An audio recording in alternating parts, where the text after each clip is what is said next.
প্রিয় দর্শক, জানিয়ে দেব আমাদের হাতে থাকা সর্বশেষ আপডেট আন্তর্জাতিক বাংলা খবর। চ্যানেলটি সাবস্ক্রাইব করে আমাদের সাথেই থাকুন। ইরান যুক্তরাষ্ট্র সমঝোতায় শক্তিশালী হবে হিজবুল্লাহ। ইরান ও যুক্তরাষ্ট্রের মধ্যে হতে যাওয়া অন্তর্বর্তীকালীন সমঝোতা লেবাননের সশস্ত্র গোষ্ঠী হিজবুল্লাহর রাজনৈতিক ও আর্থিক অবস্থানকে আরও শক্তিশালী করতে পারে বলে মনে করছেন সংশ্লিষ্ট বিশ্লেষক ও কূটনৈতিক সূত্রগুলো।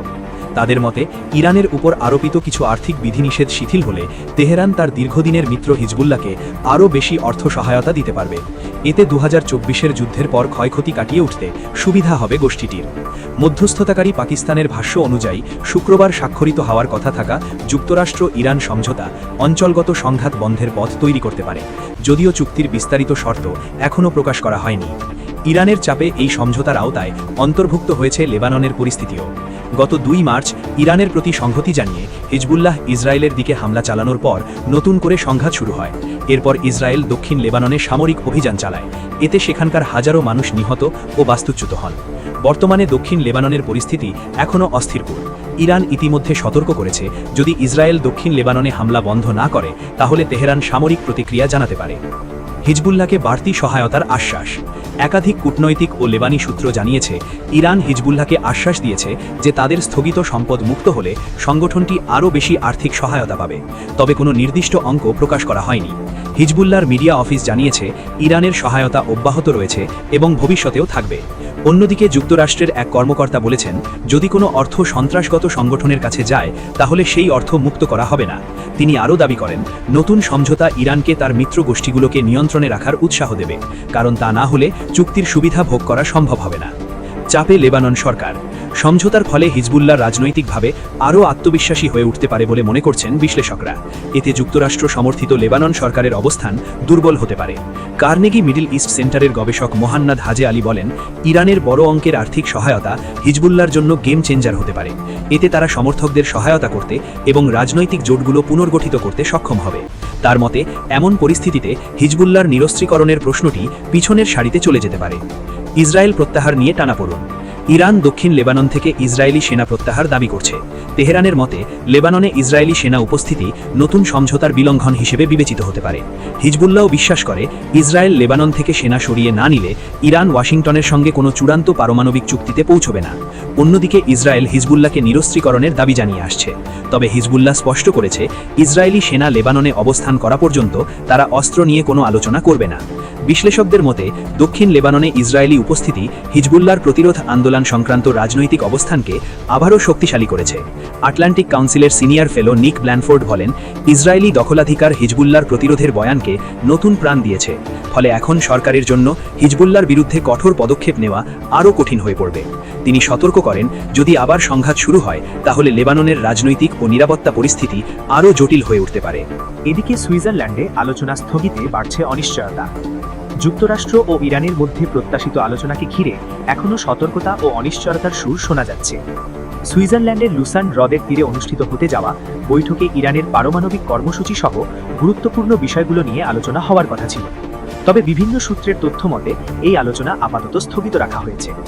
পাকিস্তানের প্রধানমন্ত্রী জানিয়েছেন, সুইজারল্যান্ডে তার নির্ধারিত সফর স্থগিত করা হয়েছে। অন্যদিকে মার্কিন উপপ্রধানমন্ত্রী বলেছেন, তিনি এখনও সপ্তাহান্তে সুইজারল্যান্ড সফরের প্রত্যাশা করছেন। মধ্যস্থতাকারী দলের কয়েকটি সূত্র বার্তা সংস্থা রয়টার্সকে জানিয়েছে, আলোচনা পুরোপুরি বাতিল হয়নি, বরং তা আপাতত পিছিয়ে দেওয়া হয়েছে। একই ধরনের বার্তা এসেছে সুইস কর্তৃপক্ষের কাছ থেকেও। শুক্রবার দেশটির কর্মকর্তারা জানিয়েছেন, যুক্তরাষ্ট্র ও ইরানের মধ্যে শান্তি আলোচনার পরবর্তী ধাপ আপাতত স্থগিত করা হয়েছে। মার্কিন সংবাদ মাধ্যম দ্য নিউ ইয়র্ক টাইমসের এক প্রতিবেদনে সুইস পররাষ্ট্র মন্ত্রণালয় এক বিবৃতিতে নিশ্চিত করেছে, নির্ধারিত বৈঠক আপাতত না হলেও সুইজারল্যান্ড এই আলোচনা আয়োজনের জন্য প্রস্তুত রয়েছে। এর জন্য দেশটির লুসান হ্রদের তীরে অবস্থিত বিলাসবহুল রিসোর্ট বুর্গেনস্টকে প্রয়োজনীয় প্রস্তুতিমূলক কাজ এখনও চলমান রয়েছে। এই মুহূর্তে এর বেশি কোনো তথ্য দেওয়া সম্ভব নয় বলেও বিবৃতিতে উল্লেখ করা হয়। তবে আলোচনাটি কবে অনুষ্ঠিত হবে সেই বিষয়ে এখনও নতুন সময়সূচি জানানো হয়নি। ফলে চলতি সপ্তাহে মার্কিন প্রেসিডেন্ট ডোনাল্ড ট্রাম্প এবং ইরানের প্রেসিডেন্টের স্বাক্ষর করা সমঝোতা স্মারকের ভবিষ্যৎ বাস্তবায়ন নিয়ে নতুন প্রশ্ন তৈরি হয়েছে। 60 দিনের সময়সীমা নিয়ে প্রশ্ন।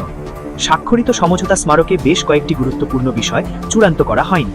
এসব বিষয় সমাধানে উভয় পক্ষকে 60 দিনের একটি আলোচনার সময়সীমা দেওয়া হয়েছিল। কিন্তু নির্ধারিত আলোচনা পিছিয়ে যাওয়ায় সেই প্রক্রিয়া নিয়ে অনিশ্চয়তা দেখা দিয়েছে। মার্কিন উপপ্রধানমন্ত্রী জে.ডি. ভ্যান্সের শুক্রবার সুইজারল্যান্ডের বুর্গেনস্টকে যাওয়ার কথা ছিল। দেশটির বৃহত্তম শহর জুরিক থেকে প্রায় 1 ঘন্টার দূরত্বে অবস্থিত ওই স্থানে শুরুতে চুক্তি স্বাক্ষর অনুষ্ঠান হওয়ার কথা থাকলেও পরে সেটি কারিগরি আলোচনায় রূপ নেয়। তবে এর আগে বৃহস্পতিবার রাতে ওয়াশিংটনে অবস্থানরত ভ্যান্স হঠাৎ করেই সফর বাতিল করেন। কি বলছে যুক্তরাষ্ট্র? কারিগরি পর্যায়ের আলোচনার পরিকল্পনা এখনও চূড়ান্ত হয়নি বলে জানিয়েছেন হোয়াইট হাউসের এক বক্তাকর্তা। তিনি বলেন, মার্কিন প্রতিনিধি দল সেখানে রওনা দেওয়ার জন্য প্রস্তুত ছিল, তবে এ ধরনের আলোচনার লজিস্টিক ও আয়োজন কখনোই সহজ বা পুরোপুরি পূর্বানুমানযোগ্য ছিল না। কূটনৈতিক সূত্রগুলোর মতে, আলোচনা বাতিল না হয়ে কেবল স্থগিত হওয়ায় সমঝোতা প্রক্রিয়া এখনও জীবিত রয়েছে। তবে নতুন তারিখ ঘোষণা না হওয়া পর্যন্ত যুক্তরাষ্ট্র ইরান আলোচনার ভবিষ্যৎ নিয়ে অনিশ্চয়তা থেকেই যাবে। সবশেষ জানিয়ে দেব, সরকার বিরোধী টানা বিক্ষোভে উত্তাল বলিভিয়া, জরুরি অবস্থা জারি, সেনা মোতায়েন। সরকার বিরোধী টানা বিক্ষোভে উত্তাল হয়ে উঠেছে দক্ষিণ আমেরিকার দেশ বলিভিয়া। দেশটির প্রেসিডেন্ট রদ্রিগো পাজ গতকাল শনিবার জরুরি অবস্থা জারি করেছেন। দেশ জুড়ে সড়ক থেকে বিক্ষোভকারীদের বসানো প্রতিবন্ধকতাগুলো অপসারণ করতে সেনা ও বুলডোজার মোতায়েন করা হয়েছে। রক্ষণশীল সরকারের বিরুদ্ধে চলা এই বিক্ষোভ এরই মধ্যে 6 সপ্তাহ পেরিয়েছে। শ্রমিক ইউনিয়ন, আদিবাসী গোষ্ঠী এবং কোকো চাষিরা বলিভিয়ার বিভিন্ন শহরে রাজপথে নেমে মিছিল ও বিক্ষোভ করছেন। বিভিন্ন জায়গায় সড়কে অবরোধ দেওয়া হয়েছে। টানা বিক্ষোভের জেরে বলিভিয়ার প্রধান শহরগুলোয় খাবার, ঔষধ ও জ্বালানির তীব্র সংকট দেখা দিয়েছে। দেশটির অর্থনীতিতে কয়েকশো কোটি ডলারের ক্ষতির ধাক্কা লেগেছে। বিক্ষোভের মুখে বলিভিয়ার গত 2 দশকের মধ্যে প্রথম অসমাজতান্ত্রিক সরকার পতনের ঝুঁকিতে পড়েছে। চলমান সংকটের অবসান ঘটাতে উদ্যোগী হয়ে প্রেসিডেন্ট রদ্রিগো পাজ শনিবার ভোরে টেলিভিশনে জাতির উদ্দেশ্যে ভাষণ দেন। সেখানে তিনি বিক্ষোভকারীদের হুঁশিয়ার করে বলেন, আইন ভঙ্গকারীদের বিরুদ্ধে আইনের পূর্ণ কঠোরতা প্রয়োগ করা হবে। টেলিভিশন ভাষণে দেশ জুড়ে 90 দিনের জন্য জরুরি অবস্থা জারির ঘোষণা দেন প্রেসিডেন্ট পাজ। তিনি জানান, জরুরি অবস্থার সময়ে যে কোনো ধরনের বিক্ষোভ আইনত নিষিদ্ধ এবং দেশের ভিতরে মার্শাল ল বাহিনী মোতায়েন থাকবে। জরুরি অবস্থার উদ্দেশ্য মানুষের স্বাভাবিক কার্যক্রম কেড়ে নেওয়া নয়, বরং তা পুনরুদ্ধার করা।